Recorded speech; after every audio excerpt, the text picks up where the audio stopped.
The Best of Our Knowledge explores topics on learning, education, and research. Coming up, universities across New York State studying AI could band together to unlock the potential of technology to benefit the public good. We'll speak with a researcher who's been working with AI in the classroom. And 2023 was the warmest year on record. We'll learn more from the National Oceanic and Atmospheric Administration. I'm Lucas Willard, host of The Best of Our Knowledge.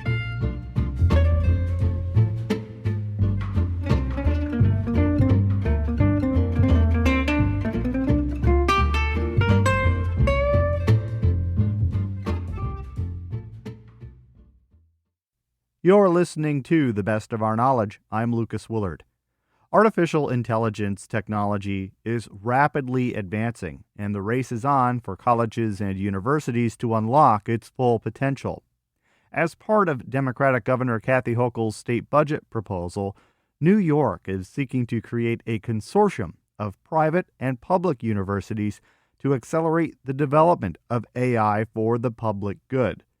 The so-called Empire AI Consortium will include Columbia University, Cornell University, New York University, Rensselaer Polytechnic Institute, the State University of New York, the City University of New York, and the Simons Foundation. One professor at the State University of New York at Albany is researching how K-12 students and teachers can use AI in the classroom. Dr. Haysal Bey is an assistant professor in UAlbany's Department of Educational Theory and Practice and received her PhD at Indiana University, Bloomington.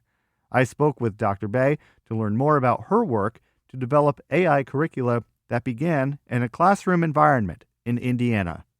We wanted to develop this curriculum to foster AI literacy because we wanted to introduce these ideas of how AI can affect their daily lives, from social media to agriculture. That was in Indiana because it was rural Indiana, and also discuss the ethical aspects of AI and emphasizing issues like bias, privacy, fairness, intellectual properties, stuff like that. So we wanted to talk about that in the classroom, and then we wanted to make sure that the contents that we are creating are interesting and relevant to the local, it was in rural schools.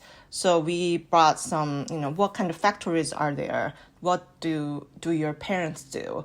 We wanted to make sure that it touches their minds and, their interests. So it was really fun and interesting project.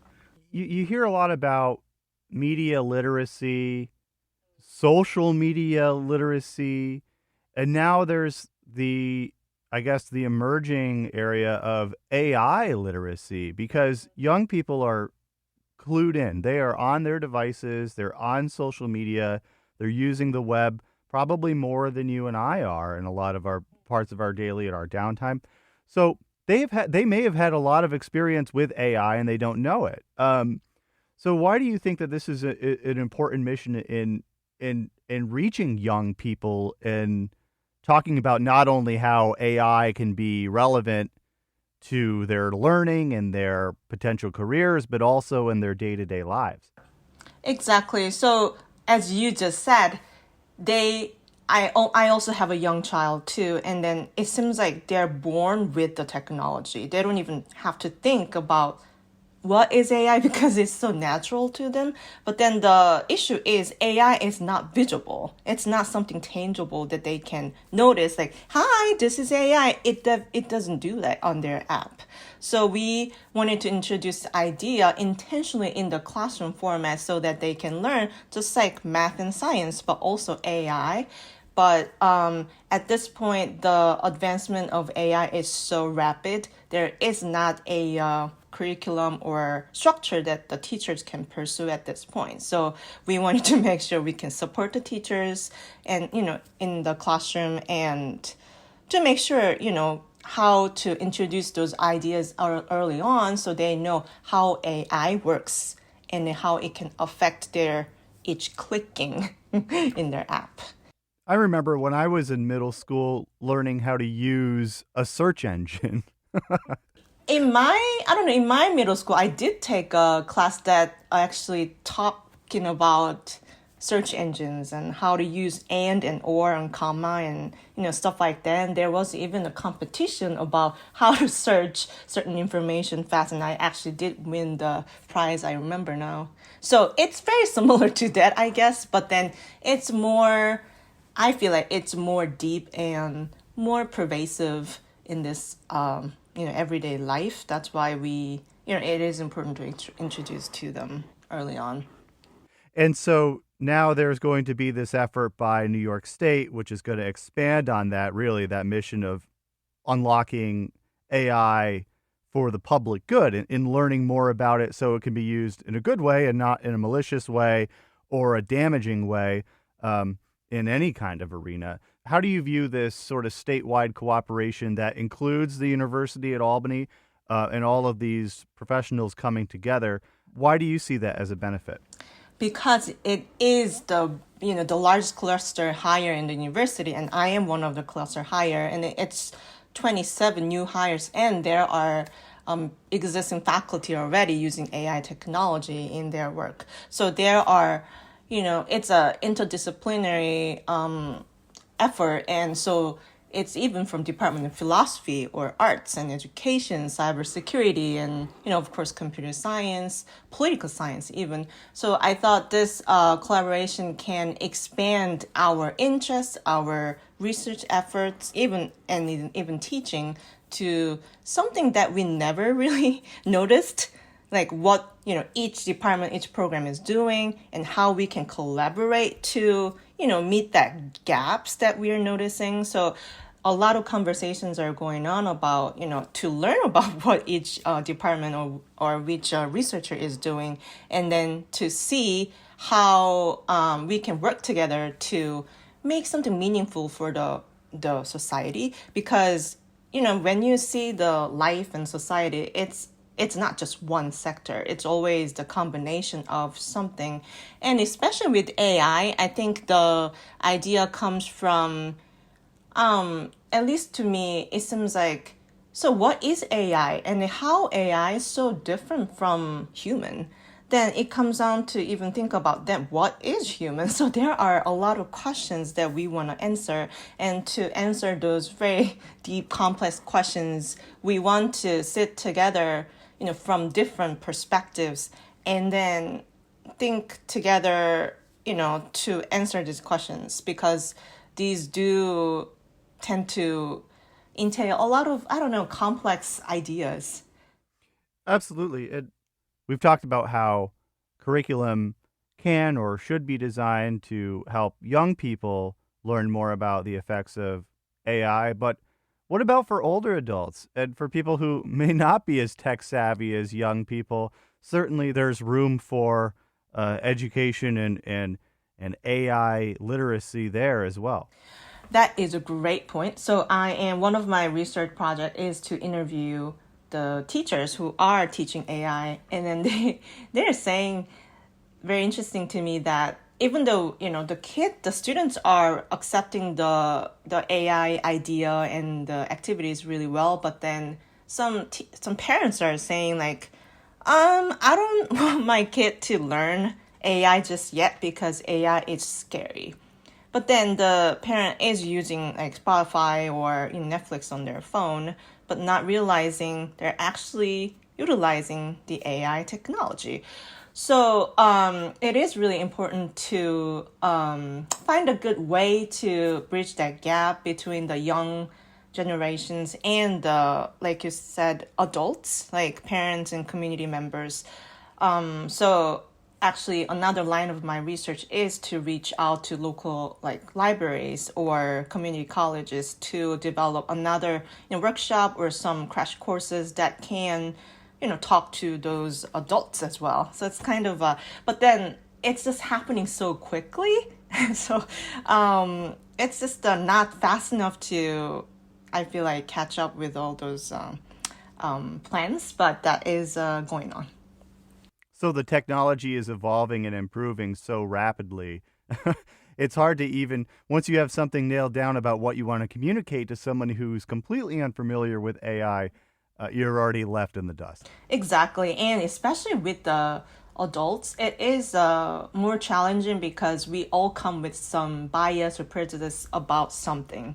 And then, like, no, that's not, then I don't know, it's hard to change the preconceptions, I feel like. So in our summer camp program, we do start with this activity. It's called AI versus not AI.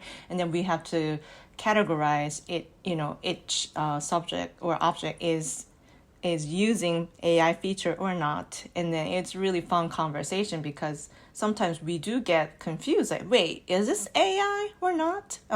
What makes AI or not AI? So, and I think that will be a great conversation to start even with adults too.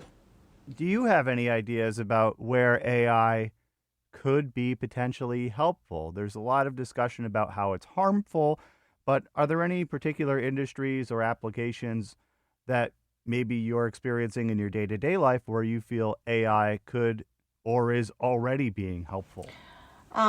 In education, a lot of adaptive and personalized learning management systems are already being used for students, and AI-driven grading, feedback systems, and also AI chatbots for service for the business, and also a lot of medical fields are using AI technology to pre-diagnose cancer, stuff like that. So we are learning all these different ideas that utilize AI technology, and it is really, really meaningful and fun for me to gather all those examples from this consortium, and then and kind of translate into K-12 language to introduce all these great examples how AI is utilized to middle school or high school or even elementary. So I feel like my job in this initiative is to translate this high tech, very complex ideas into something that is tangible and concrete to understand for K-12 teachers and sometimes even for community members. Have you run into the issue of anybody using ChatGPT to write their assignments yet?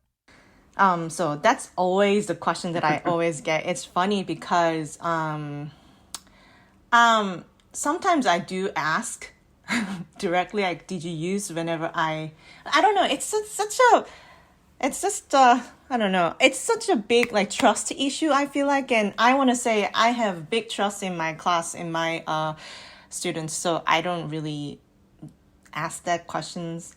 But I did panel discussion, something like this about AI in high school, and one of the students did ask me about that.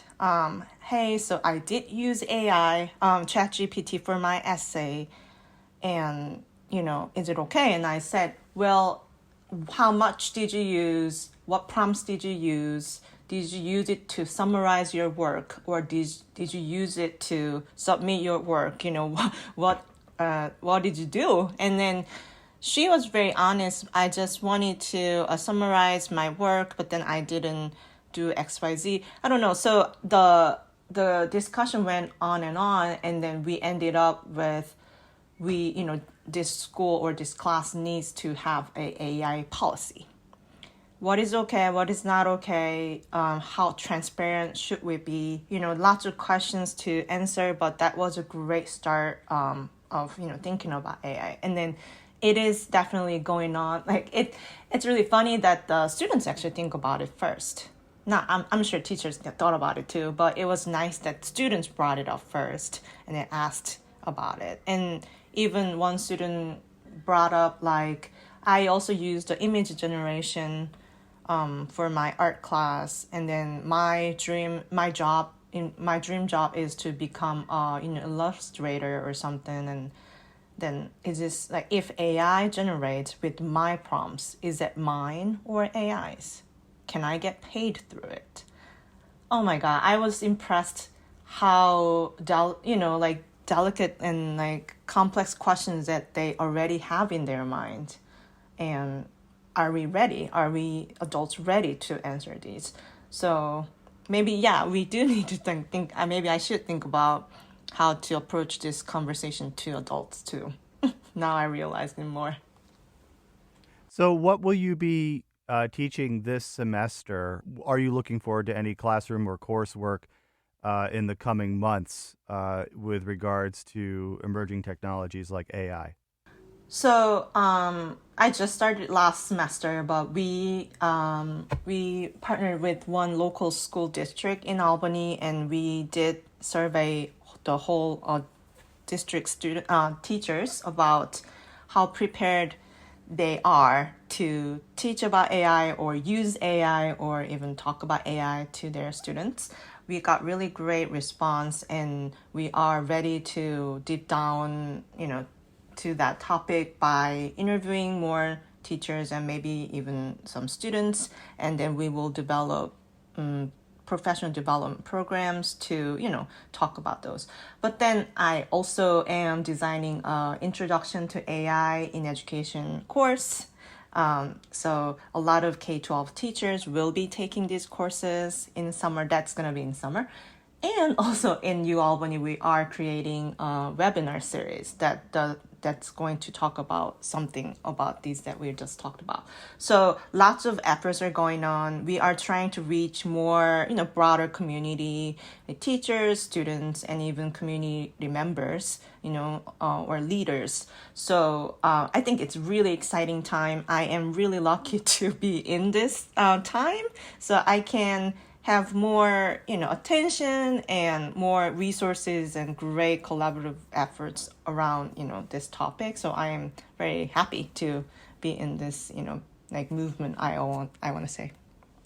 Dr. Hazel Bay is an assistant professor in the University at Albany's Department of Educational Theory and Practice. You're listening to The Best of Our Knowledge. I'm Lucas Willard.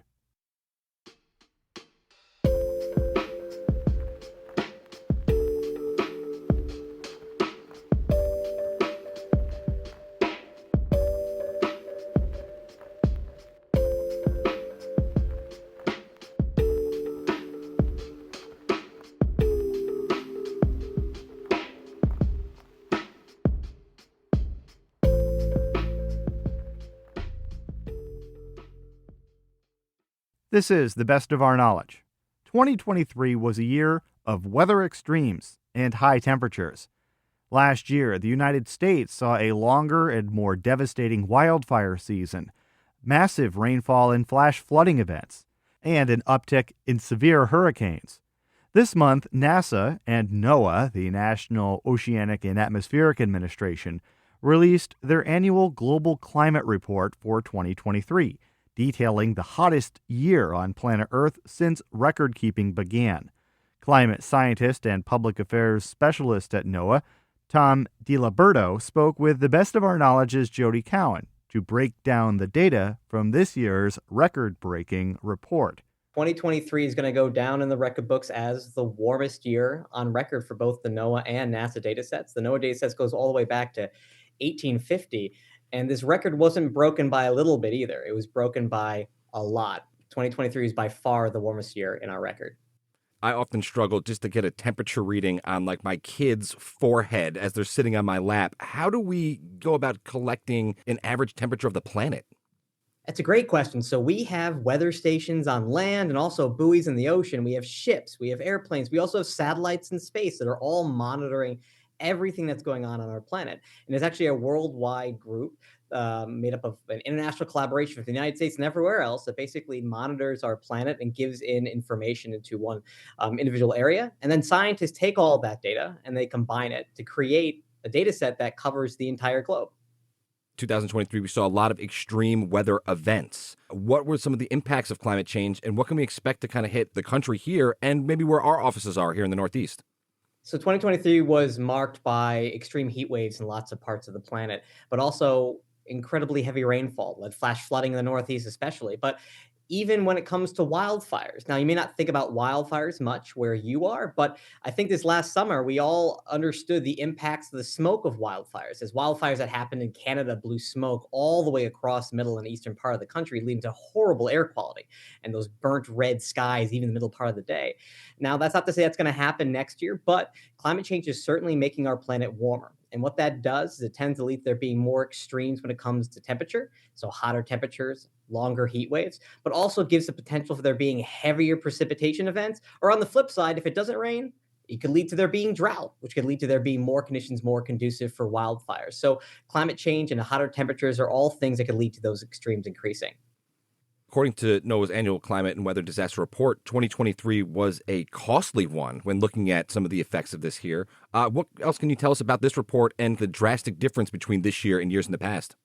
So 2023 set the record for the United States for the most billion-dollar weather and climate disasters. 28 separate events happened during 2023 that cost over $1 billion. In fact, the total number for the entire year is over $90 billion worth of damage. Now, when we talk about extreme events that cause these sorts of damages, we're talking about things like severe weather, but also flash flooding and coastal storms, both tropical hurricanes as well as nor'easters leading to coastal flooding up and down the East Coast.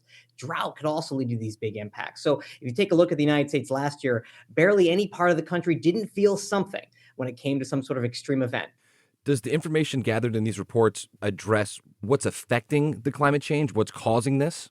So climate change is being caused by human emissions of greenhouse gases. Essentially, all of the warming that we've seen since humans started burning fossil fuels is due to our burning of fossil fuels. Exactly that. Now, when it comes to these billion-dollar disasters, there's also another human element that goes beyond climate change. Also, the fact that we're building more things in areas that could potentially be impacted by climate change or impacted by weather extremes and climate extremes. So if you have a hurricane making landfall along a coastline, it's a big difference in terms of how much damage is done when it's making landfall in an area with not a lot of human development versus an area with a lot of human development. So there's kind of these double-sided sort of impacts when we're talking about these extremes. Not only is climate change making some of these extremes worse, but also we humans tend to be building things in places that can lead to there being damages when these extremes happen.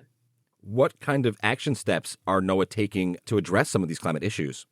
So NOAA is doing an absolute ton of work on building what we call climate resilience, basically saying that we know extremes happen.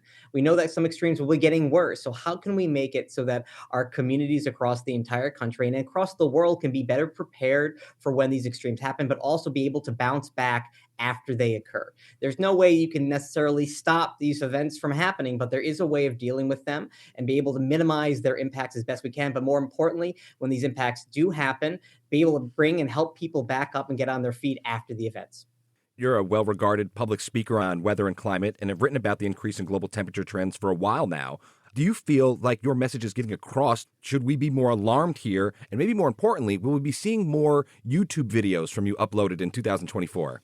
We'll see. I have two little kids, so we'll see if they let me have some time to do some YouTube videos. I have a lot of hope on climate change and us dealing with it. The one thing to know is that we have all the solutions. We know the answer to climate change, which is reducing our emissions of greenhouse gases to zero as quick as possible. And we know how to do that. And the one amazing thing that I would say that whenever I talk about climate change, it's always something that people are very interested in. They come to me to talk about it, and there's a lot of passion, and especially among the youth of America and of the world. It's amazing to be able to interact with people who care so much about the planet, but they care so much about their communities. And I think that's where this all starts, is at the community level, being able to talk to people, your neighbors, your friends, or anyone in your church or wherever it may be, and to talk about climate change. And I have to say that when I talk about it now, it's something that goes beyond me just talking about it happening. It's all about how we can solve it and how we can help make that change. We're speaking to you now from NASA's Goddard Space Flight Center. I'm curious as to what upcoming Earth science missions may be taking place that you're really excited about in your office. Sure. So the GOES-U geostationary satellite is going to be launched in April. Now, in order to forecast the weather or have any idea about how our planet's changing, you need to have eyes and ears everywhere, and that includes up in space looking down at us. So the GOES-U satellite is a joint NASA-NOAA collaboration. It's going to go up in April, and that's basically going to revolutionize or continue to improve our ability to understand and see what's happening on our planet. And that helps from giving weather forecasters a better idea about where a tornado or a hurricane might make landfall, to us being able to determine where changes are happening on our planet, to be able to understand the risks of climate change. That's pretty cool. I was reading about a prepared launch of a new satellite, the Plankton Aerosol Cloud Ocean Ecosystem, or the PACE, in just a few weeks that will help to shed new light on the health of the atmosphere and the ocean specifically. What should we know about this mission, and how does this fit into your workload? PACE is such an important project because while we're talking about satellites, we tend to think of satellites, we think of clouds, right? But satellites can also help us give a better idea about the biological makeup of our planet, how ecosystems are changing, how ecosystems are being impacted, and especially those in our ocean. And getting a better idea how that is changing and working can help lead to scientists get a better idea about the overall health of our entire planet, because we know that on Earth, everything is interconnected. Whether it's from our atmosphere to the land to the ocean, and the people and places and the animals that live in all those places are all connected. So being able to figure out the health of all of that will help us all in the end. Turning to some of the kind of climate headlines of the day, I was hearing reports that we're currently in a strong El Nino. Can you explain what El Nino is and its impacts on global temperatures? So an El Nino refers to this warming of the waters in the central and eastern tropical Pacific Ocean, right along the equator there. Now, you might be thinking, how the heck is that going to impact what's going on across the United States? Well, when an El Nino happens, it's kind of like the first domino to fall atmospherically, which can lead to this effect, which could eventually affect where the jet stream sets up across the United States. Now, the jet stream is that area of fast-moving winds, 30 to 40,000 feet in the atmosphere, where planes fly. But think of it more like a storm highway. So if you can change where that storm highway is set up, you can change where those storms go.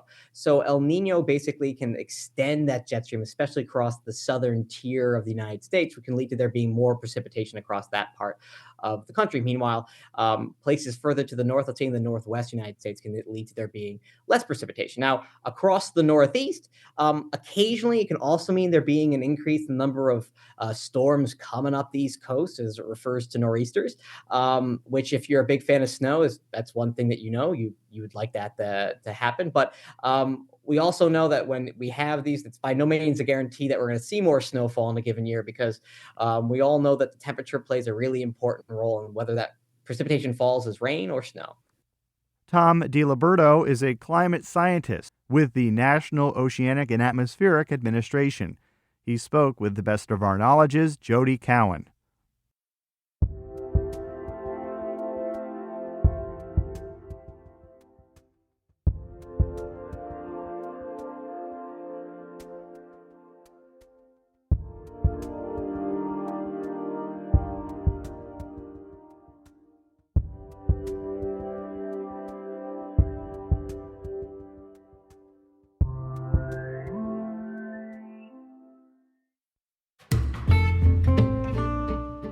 This has been the Best of Our Knowledge, episode 1739. The Best of Our Knowledge is a national production of WAMC, Northeast Public Radio. Thanks to associate producer Jody Cowan. The latest on all National Productions programs is available via the Airwaves newsletter and our flagship station's website, WAMC.org. Until next time, I'm Lucas Willard.